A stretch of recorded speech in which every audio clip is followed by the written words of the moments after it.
everyone present at the conference today. I do not have a presentation, but I will be giving a brief overview about the city of Shimoga, which is the gateway to the Malnad, the gateway to the Western Ghats, located in the heart of Karnataka. It is a small tier 2 city with a population of 4 lakh, spread over 70 square kilometer. And interestingly, the city of Shimoga is also one of the, commercially speaking, one of the biggest hubs of areca nut trade in the country. And the life of the city, the life that it derives is not, the history and its significance that it derives is not only from areca, where you have central Karnataka being the bed of areca growers and Shimoga being a trading hub. We also have one of the major rivers of the state of Karnataka, the Tunga River, known for its famous sweet drinking water that flows through the city. And one of the flagship projects of Shimoga Smart City is the riverfront development project along the Tunga River, which is a 3-kilometer stretch in the heart of the city that we have identified. And we've modeled the space as a co-generational or an intergenerational, vibrant public space that can be put to various social and public activities from early morning to mid-morning, afternoon, evenings, and even late night. Planning on having gardens and landscaping and forest trails promoting lung space within the 3-kilometer stretch, which is an area about 16 or 17 acres, having a vibrant green space coming there, and having various playgrounds, and also having space for various socio-cultural activities for which Shimoga is very famous through the year across various religions, starting from Ganpati to Dasera and many other events. The life of the city of Shimoga revolves around many of these events. And apart from the riverfront project, the area that we have chosen, the 3-kilometer stretch, 16 acres that we've chosen, is also closely located to many of the tourist spots. So we talk about promoting tourism and also having a more ecologically sensitive development within the city. And we have various heritage and tourism related projects coming up within the vicinity, which will be developing the oldest and the culturally most significant, and also maybe population-wise one of the densest areas within the city of Shimoga. So we have a Shivappa Naik Palace, which is a centuries-old palace, which we are rejuvenating and making an interactive museum of that, which becomes an educational space and also a cultural space for the city of Shimoga. We are also developing heritage walks. So again, going back to the history, whether it is in terms of the natural history, the ecological history, the commercial history, or the cultural history, we have something called the BB Street, and at various points in time, the areca nut trading started in the city there. We have famous painters who were in the royal house of Mysore, who are from that particular street, and they have their own private art galleries. So we are developing ecosystem where it is not beneficial just for the citizens within the city, but also for persons who would be visiting from nearby. As I said, it's nestled in the Western Ghats, so we have a lot of inflow of people who come and spend a couple of days in Shimoga before they go to explore either the Ghats or the forests, or say even the falls and other reserves that we have around. I'll take some bit of time and talk specifically about some of the opportunities for the private sector within this, the projects that we have conceived. So as all of you would be aware, public-private partnership is one of the keystones of Smart City, where every city in its own right would have tried to leverage its resources and its strengths to involve the private sector. So one of the biggest projects, I think, which we would look at as a point of success for us, which we have recently tendered out, is being again very focused on the concept of either generating energy, generating clean energy, or optimizing on energy usage and other on a similar theme.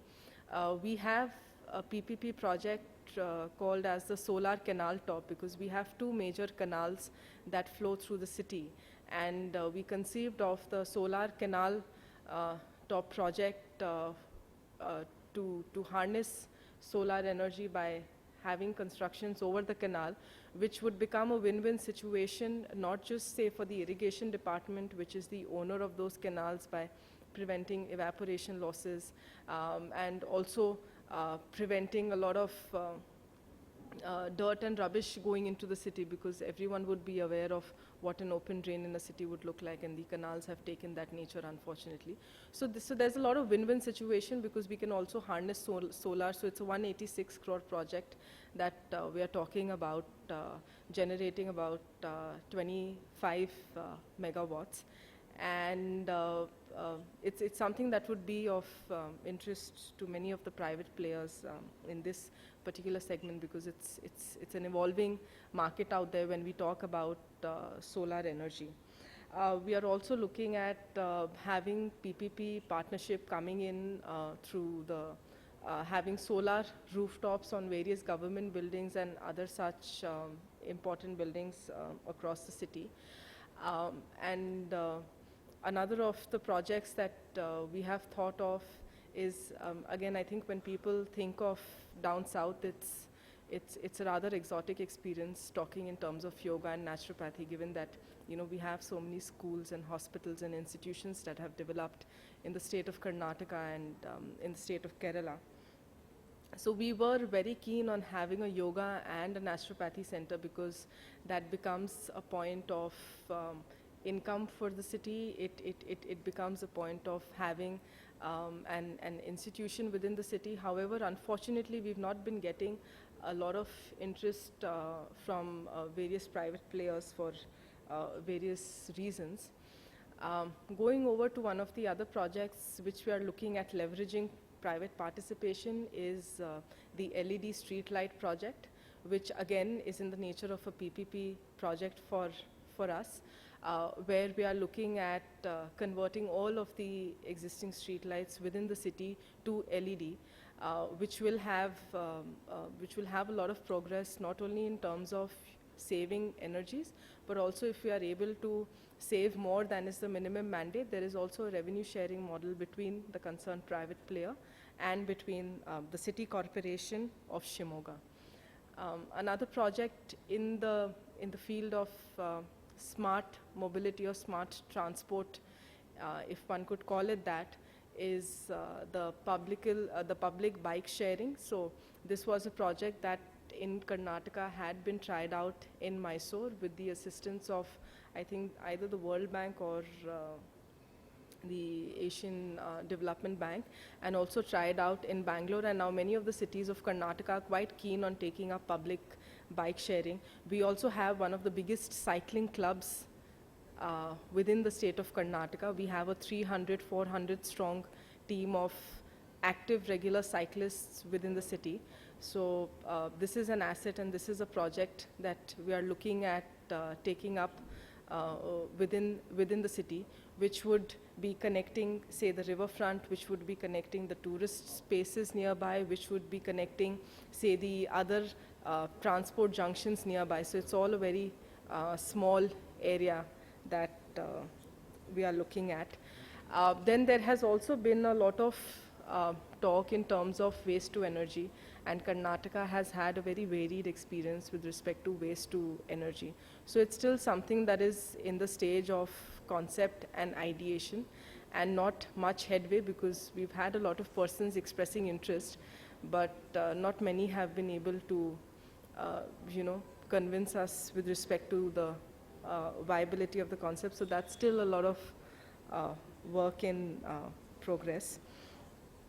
And I think I've given a brief snapshot when I'm talking about the city in terms of what is the cultural identity of the city, what is the natural or the ecological identity of the city, what is, say, the political identity, given that now the present CM of Karnataka is from the city of Shimoga.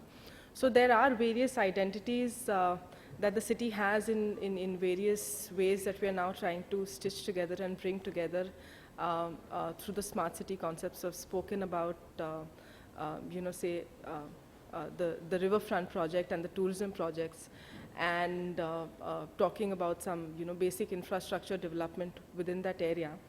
I would like to, all of that apart, I would like to maybe stress a bit about how we have gone about our integrated command and control center.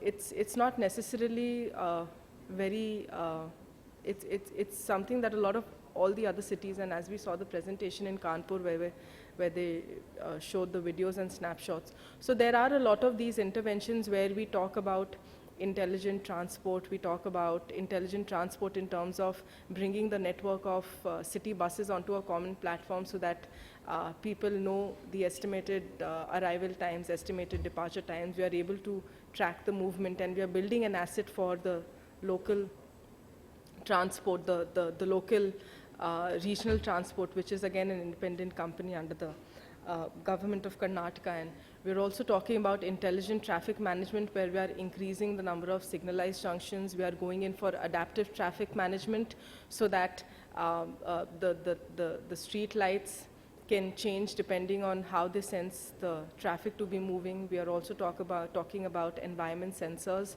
in various critical junctions within the city. And I think most importantly, we are speaking also about city surveillance. In terms of the cameras that we are using, and not only in terms of the specifications or the dimensions, but also in terms of certain products that we are preferring. So if many of y'all would have been reading the news, there are certain companies that have come in the news for the wrong reasons, for having compromised national security, maybe having bases in some other countries elsewhere. So we have been mindful of some of these concerns when we are developing our own specifications, and we are developing our own requirement of what we would like in the integrated command and control center within the city of Shimoga. And of course, many of the other solutions, we talk about smart metering, smart water metering, smart parking, we talk about smart poles, we talk about intelligent waste development. So it's a good mix, having the ICCC, which is supposed to be, say, technologically more forward-looking and modern on the one hand, and also going back to our basics, where we are trying to develop the physical infrastructure, and we are also trying to rejuvenate the identity of the city of Shimoga and making it appealing not just for the residents of the city across socio-economic groups, across age groups, but also improving the appeal of the city for persons who would like to come from outside and indulge in, a tourist or a travel experience within the city of Shimoga. So I've covered a bit about the city of Shimoga, the opportunities for the private sector, and I've also spoken about some of the initiatives that we've planned and some things that are significant in the context of our smart city. So that's the end of my presentation, and I would like to thank the organizers and everyone present here for a patient listening. Thank you.